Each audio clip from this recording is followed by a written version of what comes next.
Okay भाइयों बहनों देवियों सज्जनों स्वागत।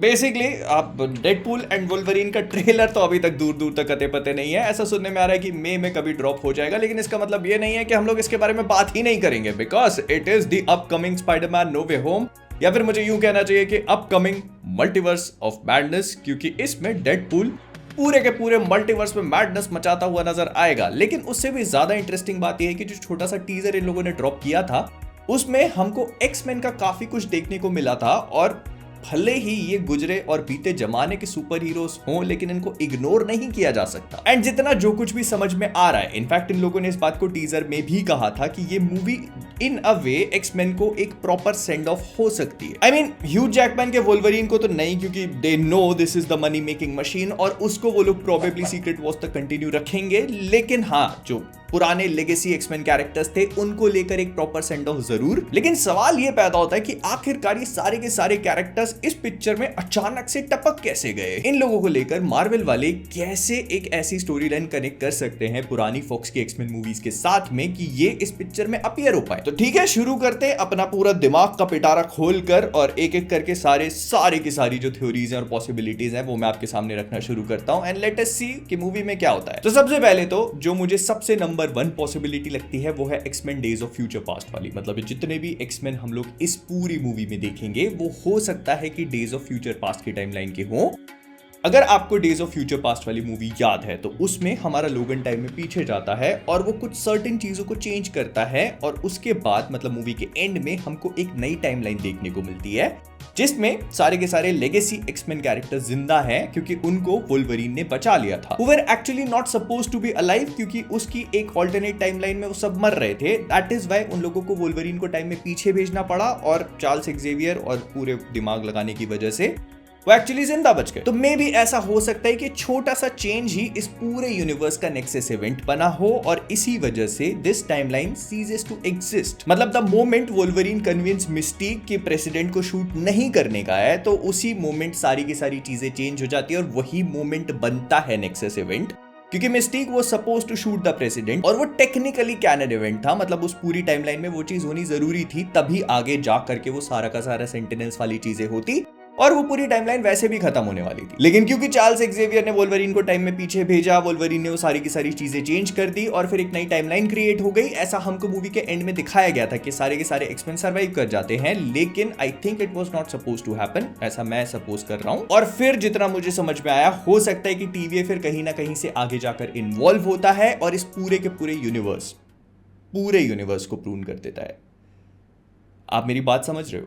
पूरे यूनिवर्स को प्रूव कर देता है, क्योंकि जो वॉइड हम लोग देख रहे हैं यहां पर सिर्फ एक्समैन के कैरेक्टर्स हमें देखने को नहीं मिलेंगे, बल्कि पूरा एक्समैन का यूनिवर्स देखने को मिलेगा। क्योंकि हम लोग वो सैन फ्रांसिस्को का जो गोल्डन गेट ब्रिज, जो कि मैग्नीटो ने एक्समैन 3 में उड़ा दिया था और उसको ऐसे रख दिया था, वो तक देख सकते हैं। एंड दैट इज वेयर इस वाली पॉसिबिलिटी में थोड़े से लूप होल भी आ सकते हैं, क्योंकि अगर आप लोग याद करोगे तो एक्समैन 3 के बाद शायद एक्समैन फर्स्ट क्लास की ये नई वाली टाइमलाइन क्रिएट होती है। मतलब अगर आप इसको सोच के देखते हो तो एक्समैन 1, 2, 3, फिर उसके बाद एक्समैन फर्स्ट क्लास की वो जो टाइम पूरे आगे पीछे करने वाली टाइमलाइन होती है, और उसके बाद जो लोगन टाइमलाइन क्रिएट करता है, तो ये वाली नई टाइमलाइन है। तो टेक्निकली इस वाली टाइमलाइन में ये गोल्डन गेट ब्रिज टूटा हुआ एग्जिस्ट नहीं करना चाहिए, मतलब नया ब्रिज होना चाहिए जो पूरी तरह से इंटैक्ट हो। तो इसी वजह से टीवीए इस वाली टाइमलाइन को प्रून करती है, तो इसमें ये टूटा हुआ ब्रिज कैसे आ गया? I mean this is the only time travelling event that I have found in X Men movies. अगर हम डेडपूल वाली मूवी को अलग रख के देखते हैं तो, क्योंकि डेडपूल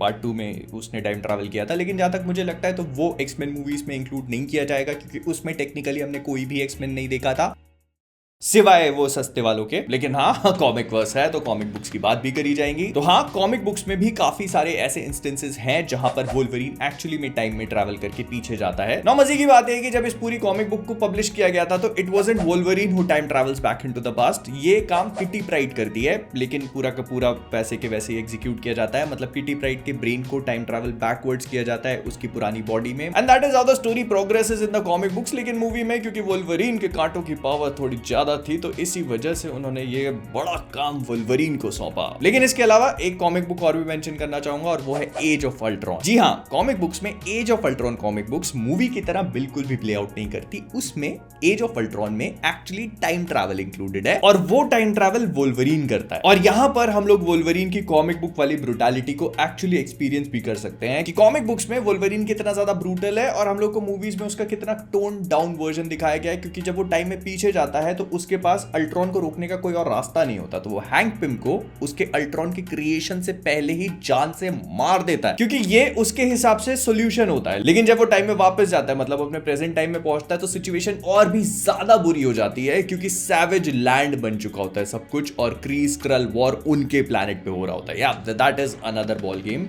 लेकिन उस कहानी को हम लोग किसी दिन और कवर करेंगे। So the basic point is कि वुल्वरीन टाइम ट्रैवल कर चुका है और टाइम ट्रैवल के लिए परफेक्ट कैंडिडेट माना जाता है, और इसी वजह से हम लोग उसको एक्समेन की कहानियों में तो टाइम ट्रैवल करता हुआ देख ही चुके हैं, और अब डेडपूल एंड वुल्वरीन में भी ये कांड करते हुए देखेंगे। नाउ ये बात भी किसी से छुपी नहीं है कि हम लोगों को इस पूरी मूवी में एक्समेन के और भी बहुत सारे कैरेक्टर्स के अलग अलग कैमियोज देखने को मिलने वाले हैं, जिसमें से एक तो हम लोगों ने पायरो का देख भी लिया। ये वही पायरो है जिसको हम लोग ऑलरेडी एक्समेन की मूवीज में देख चुके हैं। एक्समेन 2 और 3 में इसके बहुत ज्यादा प्रोमिनेंट रोल थे, ये नेगेटिव रोल्स में अपीयर होता है, and by the looks of it इस मूवी में भी ऐसा लग रहा है कि नेगेटिव टीम को ही फॉलो करता हुआ नजर आएगा। लेकिन जो इतनी देर से मैं पॉसिबिलिटी बताता जा रहा हूं, मेरी अगली चीज उन सारी पॉसिबिलिटीज पे एक बहुत बड़ा क्वेश्चन मार्क खड़ा कर देती है, और वो है इस मूवी के विलन वाली चीज। आई मीन, अगर आप लोगों को एक्समेन 2 मूवी याद है, तो उसमें हम लोगों ने चार्ल्स एक्जेवियर के भाई को देखा था, जिसको हेट्रोक्रोमिया था, मतलब उसकी दोनों आंखें अलग अलग कलर की थी, और वो चार्ल्स एक्जेवियर की तरह ही एक बहुत पावरफुल टेलीपैथ था, जिसका इस्तेमाल करके विलियम स्ट्राइकर वो सेरेब्रो को यूज करता है, और दुनिया में जितने भी म्यूटेंट्स होते हैं उनके बहुत ही बुरी तरह से लहसन सेकने ही वाला होता है, लेकिन तभी ये लोग मिलकर के उसको रोक देते हैं। तो अब सवाल ये पैदा होता है कि जब हम लोगों ने एक्समेन 2 में चार्ल्स एक्जेवियर के भाई को देख लिया है, तो फिर ये उसकी बहन कहां से अपीयर हो गई? आई मीन, एक्समेन का जितना भी पूरा यूनिवर्स इन लोगों ने क्राफ्ट किया था, उसमें चार्ल्स एक्जेवियर की बहन का तो कहीं पे भी जिक्र था ही नहीं, तो फिर ये किधर से टपक पड़ी? तो यहां पर आती है एक और पॉसिबिलिटी, और वो है कि जितने भी जो भी एक्समेन हम लोग देख रहे हैं, प्रोबेबली ये सिर्फ एक पॉसिबल यूनिवर्स के ना हो। मतलब ये golden gate bridge of course X Men वाली मूवी से हो सकता है कि इसके अलावा और भी कई सारे एक्समेन उसी सेम यूनिवर्स के हमको देखने को मिल जाए, मतलब वही सेम एक्टर्स उन्हीं सेम कैरेक्टर्स को पोर्ट्रे करें, लेकिन उसके अलावा भी वही सेम एक्टर्स उन्हीं सेम कैरेक्टर्स को पोर्ट्रे करें, लेकिन वो उन्हीं कैरेक्टर्स के अलग अलग वेरिएंट्स हो। जैसे फॉर एग्जांपल हम लोग मल्टीवर्स ऑफ मैडनेस में बेनेडिक्ट कम्बरबैच को अलग अलग डॉक्टर स्ट्रेंजर्स के रोल में देख भी चुके हैं, तो हो सकता है कि इसमें भी ऐसा कुछ देखने को मिल जाए कि हैली बेरी, एक जो वही वाली स्टॉर्म है, उसका रोल तो प्ले कर ही रही है, साथ में एक और स्टॉर्म भी पिक्चर में देखने को मिल रही है। फिर उसके अलावा जेम्स मार्सडन एक साइक्लॉप्स का रोल तो प्ले कर ही रहा है, उसके अलावा एक प्रॉपर ब्लू कलर की कॉस्ट्यूम वाला साइक्लॉप्स हमें और देखने को मिल जा रहा है। So who knows, Ryan Reynolds कुछ भी पुल आउट, मतलब कुछ भी पुल ऑफ कर सकता है वो बंदा। एंड इसी पूरे वेरिएंट्स वाले कॉन्सेप्ट का पार्ट है चार्ल्स एक्जेवियर की बहना। मतलब ये कैरेक्टर एक्चुअली एक्सपेन की ओरिजिनल ट्रिलॉजी में मौजूद नहीं थी, लेकिन ये उसके भाई की ही एक वेरिएंट है, जो उसी के भाई की तरह सिमिलर पावर्स को, हो सकता है वही हेट्रोक्रोमिया वाले सिमिलर ट्रेड्स को भी पोजेस करे, और मूवी में हम उसको चार्ल्स एक्जेवियर को भी अच्छी खासी टक्कर देता हुआ देख पाएंगे। हाँ, अगर आप सोच रहे हो तो जी हाँ, पैट्रिक स्टीवर्ट और इयान मैककेलन, मैग्नीटो, प्रोफेसर एक्जेवियर दोनों पिक्चर में है। और इसी चीज का पार्ट आ जाते हैं वुल्वरीन के अलग अलग वेरिएंट्स भी, क्योंकि हम लोग इस पे पहले भी बात कर चुके हैं कि मूवी में वुल्वरीन के भी अलग अलग वेरिएंट्स अपीयर होंगे। हो सकता है जो पैच का वेरिएंट हम लोग देख रहे हैं वो तो ह्यू जैकमैन का वुल्वरीन है नहीं, ये बात ऑलमोस्ट हर किसी ने कंफर्म कर दी है। बहुत सारे लोगों का ये कहना पड़ रहा है कि इस मूवी में हमें हेनरी कैविल का वुल्वरीन भी देखने को मिलेगा। I have my fingers crossed कि इस मूवी में ऐसा बिल्कुल भी ना हो, बिकॉज दैट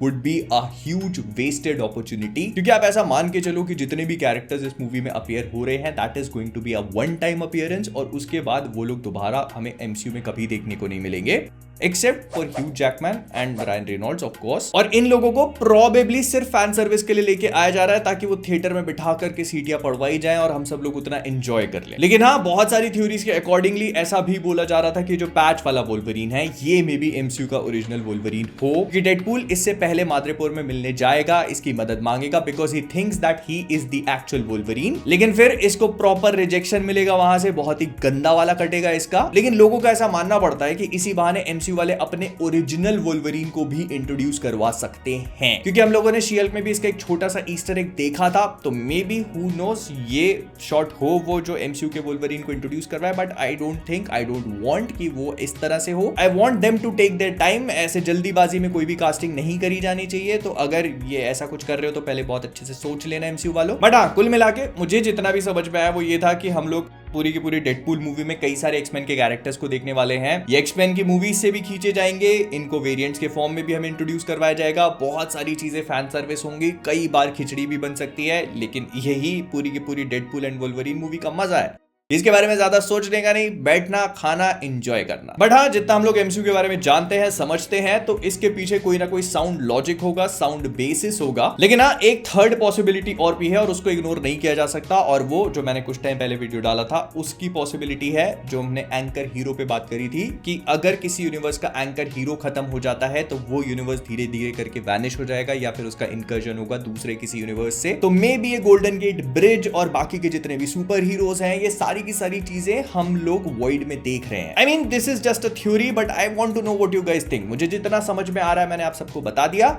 मुझे ऐसा लगता है कि डेडपूल एंड वोल्वरीन बहुत सारी चीजें हमारे ऊपर एक साथ फेंकने वाली है और काफी कुछ खिचड़ी भी बनेगा, बट इन सब के पीछे कहीं ना कहीं एमसीयू में एक साउंड लॉजिक, साउंड बेसिस होगा, जो वो हमेशा हर मूवी में करने की कोशिश करते हैं। बट सबसे इंपॉर्टेंट चीज ये है कि ये मूवी आने वाले एमसीयू की मल्टीवर्सल सागा के लिए बहुत ही इंपॉर्टेंट होने वाली है, which I am totally excited about. तो कुछ चीजें एक्समैन 1, 2, 3 से होंगी, कुछ वेरिएंट इधर उधर से टपकाए जाएंगे और सब कुछ हमको फैन सर्विस के रूप में खिचड़ी की तरह परोसा जाएगा, जिसके बारे में ज्यादा सोचने का नहीं, बस खाने का और एंजॉय करने का, क्योंकि khichdi is always good. With that being said, video यहीं पे रैप अप करेंगे। अगर आप लोगों ने मेरे एंकर हीरो वाला वीडियो नहीं देखा तो यहाँ पे कहीं फ्लैश हो रहा होगा। तो जानने से पहले कॉमिक वर्स से मैं हूं मोहित, और अगर वीडियो को लाइक नहीं किया तो एक्समैन ओरिजिन्स वोल्वरीन दिखाऊंगा 6 बार।